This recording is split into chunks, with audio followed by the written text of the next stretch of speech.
Allahu Allah. Ingat, Allah itu bahasa Jawa, bukan dari Arab. Oro iro go iro ono, ari ari iro iro iso ono, ari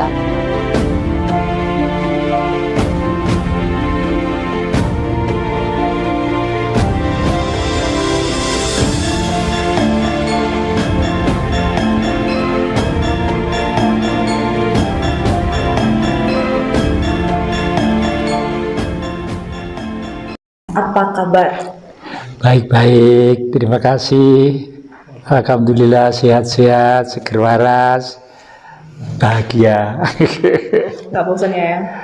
Aduh, saya kalau adik-adik kesini tuh seneng banget karena bagaimanapun khayalan yang akan datang karena menyadari umur sudah mendekati 80, pasti gelisah.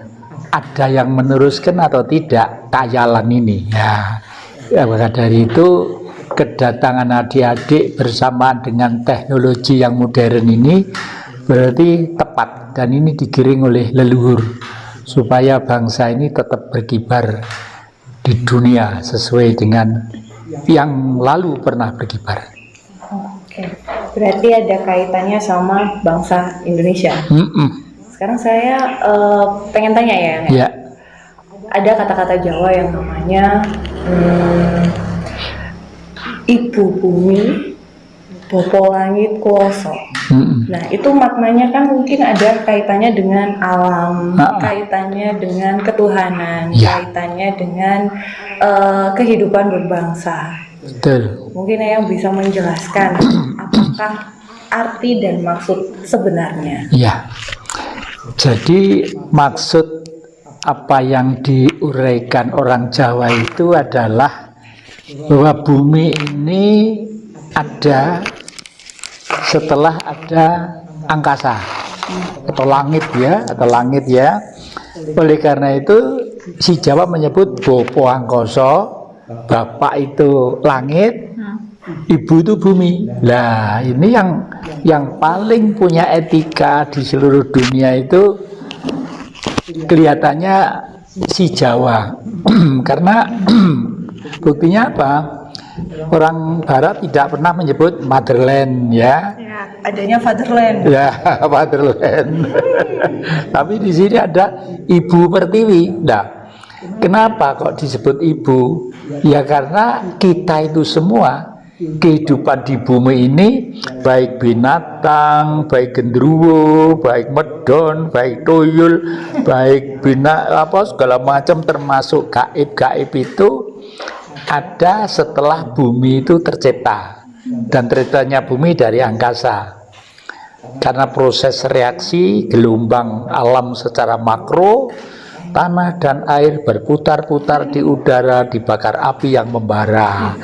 Nah, mulai ada 4 bahan baku: api, tanah, air, udara, hidrogen, karbon, dan oksigen. Nah, pada waktu itu sudah mulai ada bentuk, bisa rumput, bisa lumut, bisa cacing, bisa sampai ke gajah, sampai ke gunung.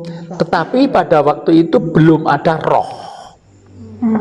Karena roh ini yang mempunyai hidup langgeng, dan roh tidak akan pernah mati ya.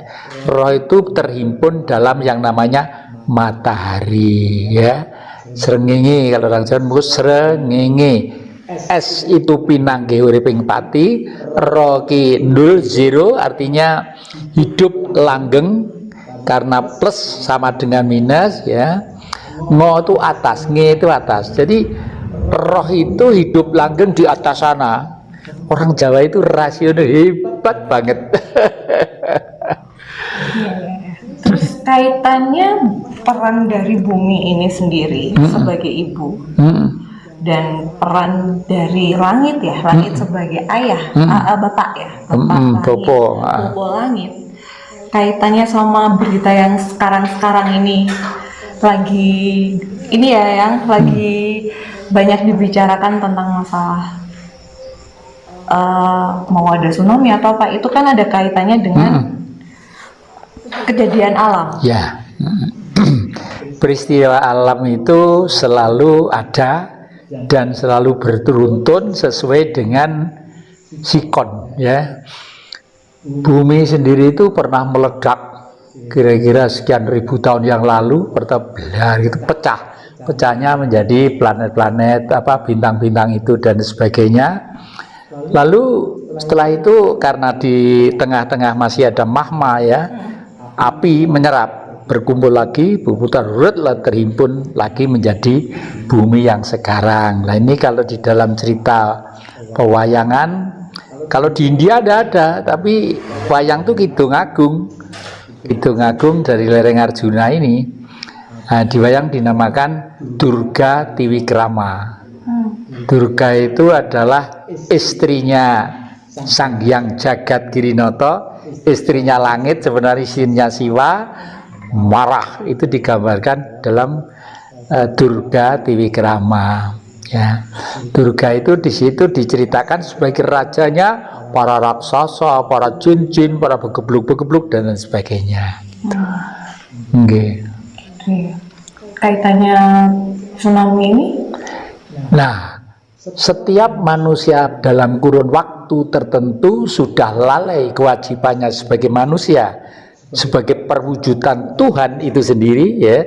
Ini Tuhan semua, adik-adik Tuhan semua, meskipun orang-orang yang minta-minta, orang yang tunaan, semua Tuhannya setiap manusia pasti bersih ya. Nah, yang punya karma dosa itu kan jiwanya. Lah jiwa inilah yang seharusnya bangsa kita itu sudah harus mawas diri, minimal kita harus kembali mawas diri. Apa sih sebenarnya kehendak proklamasi 17 Agustus 1945 yang lalu?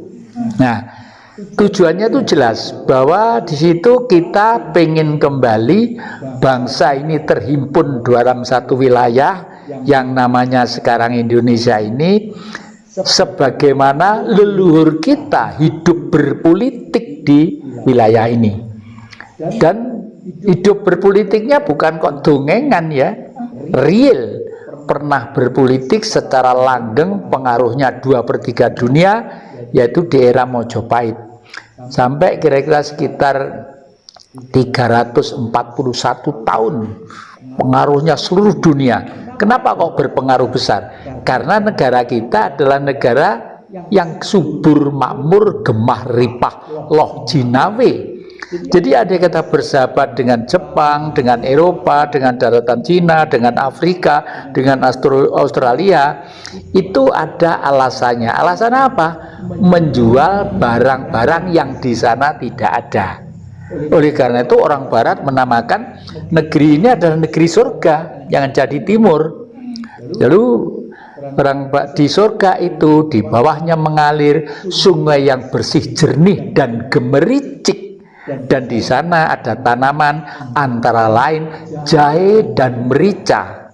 Jelas pada waktu manusia sadar bahwa hidup itu perlu konsumsi supaya tubuh ini sehat, kuat, makan tidak mubatir, tidak justru menjadi penyakit, tapi makannya itu justru menjadi energi tubuh. Itu sejenis tanaman-tanaman empon-empon dan sebagainya itu sangat penting, dan ini tidak dimiliki oleh negara yang lain. Satu-satunya adalah hanya di Nusantara ini. Kenapa begitu? Karena sangat memungkinkan. Gunungnya mulai dari Iria, mulai dari Aceh sampai dengan Irian ya, lautnya lah. Gunung fungsinya apa? Gunung itu kan api, mengeluarkan magma. Nah, magma itu, api itu suatu saat dalam endapannya, reaksinya suatu saat berbentuk air, dan air inilah yang menjaga dunia. Laut jumlahnya itu 70% dunia itu dijogo oleh air. Tubuh kita 70% dijaga oleh air. Lah, ini kan sebenarnya tidak jarang manusia yang dipinjam seperti itu. Kalau kakek ini memang sudah kecil untuk niat ingsun menderita. Bagaimana tidak menderita ya. Bapak dari Terah Keraton Solo, ibu dari Jogja ya. Tapi saya pengen mencari ilmu pada waktu itu karena anaknya orang miskin hidup di desa. Saya kalau mencari ilmu sekolah apa yang untuk membayar ya. Dan adik saya cuma 10, satu kandung 11. Saya nomor 1, yang nomor 11 masih ada. Kalau jejer dengan saya kakak lebih tua, rambutnya setengah putih digulung sini kayak wiku gitu. Kalau saya karena dekat Alfamart, Supermart, ya sebentar-sebentar dihitamin lah. Karena sering bergaul sama anak-anak muda biar tidak terlalu jauh gitu ya, gitu. Jadi inilah, oleh karena itu yang terakhir ini harus nulis beberapa lembar yang judulnya itu apa? Misteri Gunung Arjuna atau Herjuna.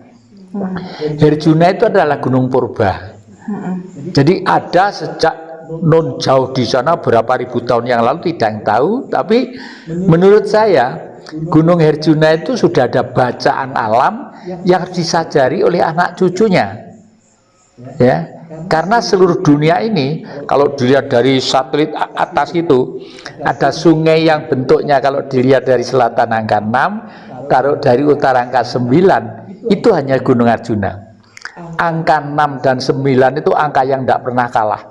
9 dipukul jadi 6, 6 dipukul malah jadi 9. Nah, ini adalah buku yang dibuat oleh alam kehendak Sang Maha Agung sendiri. Nah, oleh karena itu anak cucu di lembah Singosari ini, di lereng Arjuna ini, lereng Arjuna itu tidak sebelah timur aja, juga barat, ada Kediri, ada Mojokerto dan sebagainya.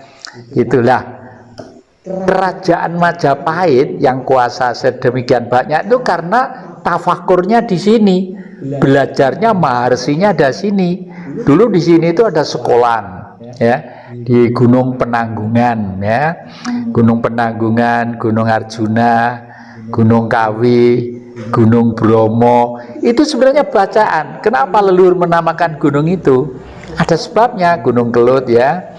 Herjuno. Her itu air, Juna itu laki-laki. Anak laki-laki khususnya atau wanita harus berjiwa satria semua. Artinya berjiwa satria. Dan karena apa? Karena di dalam keluarga Pandawa yang terdiri dari Puntadewa yang paling sabar, Bratasena yang paling keras dan akan menyelesaikan semua ribetnya negara, Arjuna yang lemah lembut, ya, Nakulas Dewa yang kembar. Tapi entoh suatu saat dari saudara 5 itu yang akan menurunkan generasi terusnya adalah Herjuna. Ini adalah ramalan leluhur yang sudah dipaku sedemikian rupa. Sayang di negeri kita umumnya pola berpikirnya berkiblat kepada bangsa lain yang selalu kalah dan hanya bisa kaya karena rekayasanya untuk dianggap suatu tempat yang sangat baik, suatu tempat untuk menebus dosa, suatu tempat untuk ini, untuk itu. Padahal itu taktik kapitalis supaya hotelnya payu, transportasinya payu, dagangannya payu, dan lain sebagainya. Lah, cara berpikir seperti ini harus dirubah. Mau tidak mau harus dirubah. Kakek tidak akan puas berbaring sebelum berubah negeri ini sampai kapanpun. Gitu, ya. Gunung Arjuna itu di sini kan ya? Iya, itu tidak jauh dari sini. Jadi ini yang ditanya ya, titik keseimbangannya sendiri untuk daerah Jawa Timurnya sendiri untuk alamnya apakah berkaitan sama Gunung Arjuna? Sangat berkaitan karena yang namanya alam dengan manusia itu energinya satu, hanya makro dan mikro, ya. Makro itu global, mikro itu kecil. Jadi oleh karena itu saya kalau sebelum tidur, setelah saya memampun kepada Sang Maha Pencipta, Sang Maha Kuasa, saya mesti doa saya gini kan, ditiru kan enggak apa-apa ya. Tangan saya di atas begini, terus mulai tidur. Kenapa Allahu Allah. Ingat, Allah itu bahasa Jawa, bukan dari Arab.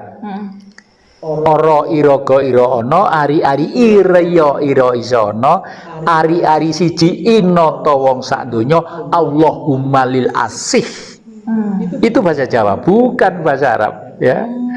Jadi oleh karena itu kenapa kok sekarang di sana yang paling kuat tembung Allahnya? Karena dulu di Gunung Penanggungan, utaranya Gunung Arjuna, dulu ada sekolahan.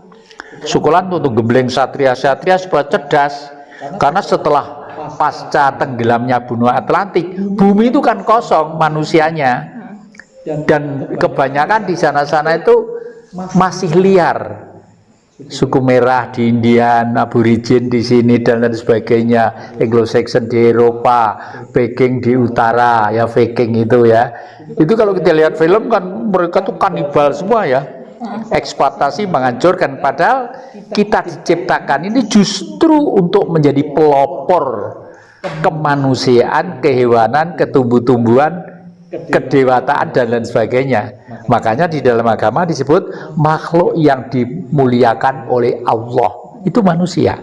Nah, tapi kalau manusianya sudah lebih ganas dari binatangnya, ya udah, jangan dipikir alam itu tidak bisa ubah, tidak bisa jotos gitu ya. Di sana.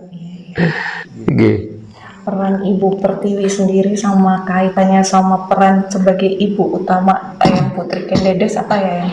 Nah, Ibu Kendedes merupakan master mother ya, master queen ya, master ibu ya, yang memang dipilih oleh alam. Beliau sendiri tidak pernah menjadi raja. Cucunya cerdas, cantik, bijak seperti neneknya dikonotasikan sebagai Kendedes. Sebenarnya bukan Tribuana Tunggadewi itu ya. Itu cucunya. Jadi beliau itu sudah dipilih oleh alam karena di Pulau Jawa itu punya tanggung jawab besar terhadap perdamaian dunia.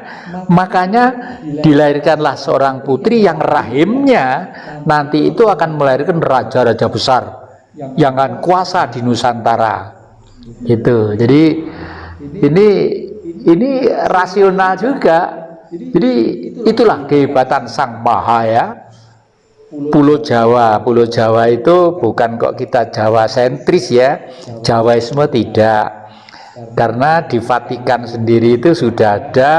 Di sana itu orang Jawa itu katanya disebut Jehovah, jadi manusia yang dekat dengan Tuhan gitu loh ya. Jadi kalau kita mencari Tuhan belajar ke negara lain, wah eman-eman duite konyol dan malah mubatir.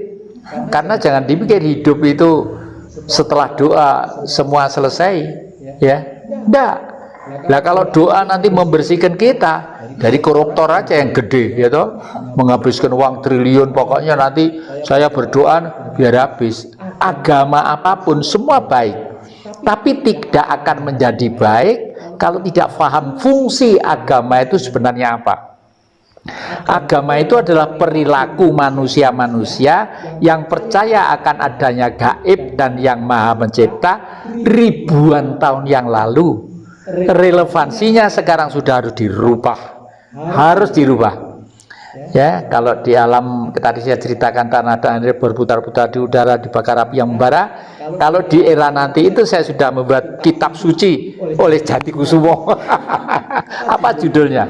Sentral titik aktivitas minus. Wah, ini waduh, nggak ada, cari buku di Gramedia di mana-mana nggak ada. Dan mungkin tidak ada profesor satupun yang sampai di sini. Nggak nutut, ininya nggak nutut. Karena apa? Karena belajar dari yang itu ke itu saja, nggak ada kreativitas dan koreksi lah. Saya dari mana? Saya dibimbing oleh leluhur di Arjuna juga. Makanya saya telaten di Singhasari ini. Di situ ada Bairu. Itu Nuwun Sewu, konon Prabu Joyoboyo yang terakhir, beliau itu mokso ada di situ ya. Kira-kira 500 meter dari sini ya. Karena di situ itu sudah mulai agak kumuh, kotor, akhirnya saya membuat di sini, lalu sumbernya saya ambil, bukan saya ambil ya, energinya saya pindah ke Sumber Nagan, sehingga orang seluruh Indonesia, bahkan kadang-kadang luar negeri, mandi di situ enak, seger, ayem gitu. Saya kemarin juga karena merasa lesu, Trit, yang itu bapak itu apa tuh? Trit kok ketok gini, tak ngene, aku wis ora suni sumber, tak ngombe banyu sak akeh-akeh itu, minum, saya minum air tuh langsung gini, waduh baunya, wes pelempokan, ya ben pilek, ya ben umbelen, ya ben gitu. Ternyata setelah itu saya mulai sehat tadi, sehat. Waduh, kayak gak duit kesel gitu loh ya. Di rumah sana resik-resik sendiri, putu ngewangi syukur, nggak ngewangi ya nggak apa-apa. Di sini masih lumayan ada street resik-resik gitu, tapi saya ya udah kaca terus, karena saya itu tadi, saya tidak akan selesai, tidak akan merasa tua sebelum nanti itu betul-betul cita-cita para leluhur itu terlaksana. Nah, yang terakhir mungkin adik-adik sudah sedikit mengenal dan sedikit tahu bahwa cita-cita leluhur itu dilaksanakan oleh seorang manusia yang kebetulan juga paman bagi saya, karena saya diambil anak angkat dari Mbak Yunya, yaitu Bung Karno ya. Bung Karno itu sebenarnya sudah pengen melaksanakan Indonesia ini harus hebat sehebat Nusantara, harus sebesar Majapahit yang lalu, karena dasarnya ada, negaranya kaya, tempatnya strategis, dan manusianya juga manusia cerdas. Sayang, kita harus melewati era zaman yang seperti ini, mungkin memang kehendak alam ya. Kalau istilah Jawanya, iki engko wong sing tanggung jawab Indonesia, khususnya wong Jawa, lek udele durung mepet gitok, mungkin durung sadar gitu ya. Ya istilah umum itu sakit terhimpit sampai ke langit. Nah ya, kalau masih ngesai duit 5.000 saya kemelelet. Tapi lek wis kadang-kadang iki terutukan. Itu, dan duit aja dikejar. Cari boleh, cari harus ya, karena hidup ya, tuku pulsa nggak duit, tuku bensin nggak duit, tapi jangan mengejar duit. Jadi kewajiban untuk hidup supaya tidak sampai susah melaju.